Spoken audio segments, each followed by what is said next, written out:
Welcome to the Terrible Take, a daily segment telling Steelers Nation what's on our mind. I'm Bryan. Super Bowl 56 will take place on Sunday night, and if you're a fan of the Pittsburgh Steelers, it's encouraging to look at the teams playing in the big game, the Los Angeles Rams and the Cincinnati Bengals. Why? Mainly because it shows how quickly NFL teams can turn things around and how differently, yet with one main similarity, this year's combatants did just that. While the Rams were a playoff team in 2021, they went about their business of adding a new franchise veteran quarterback in Matthew Stafford via a trade. They also plugged other holes that they had via other trades and mid-season signings, with Von Miller and Odell Beckham Jr. both being key additions in that. As for the Bengals, who went 4-11-1 in 2021, they are now in the Super Bowl thanks to taking a route that mostly included them building through the draft and being selective in unrestricted free agent additions.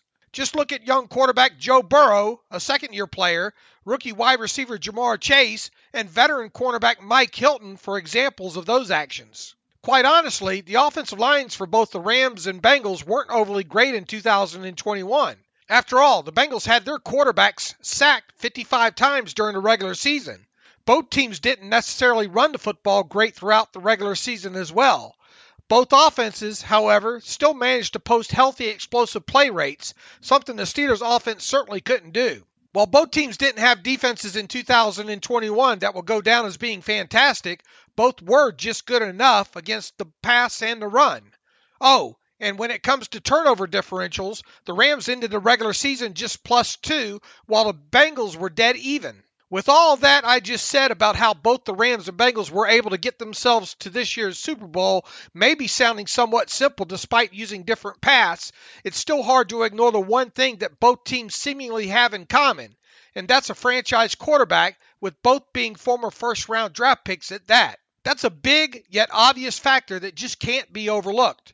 Sure, the Steelers should be able to find ways to make the playoffs following the retirement of their own franchise quarterback, Ben Roethlisberger, but that said, they're unlikely to be playing in a Super Bowl again until they find another one, which of course is easier said than done. Because of that, it should be expected that the Steelers will urgently, yet diligently, address the quarterback position this offseason via the draft or free agency, and perhaps maybe even both, in an attempt to find their next one that can finally get them back competing for Super Bowls every year.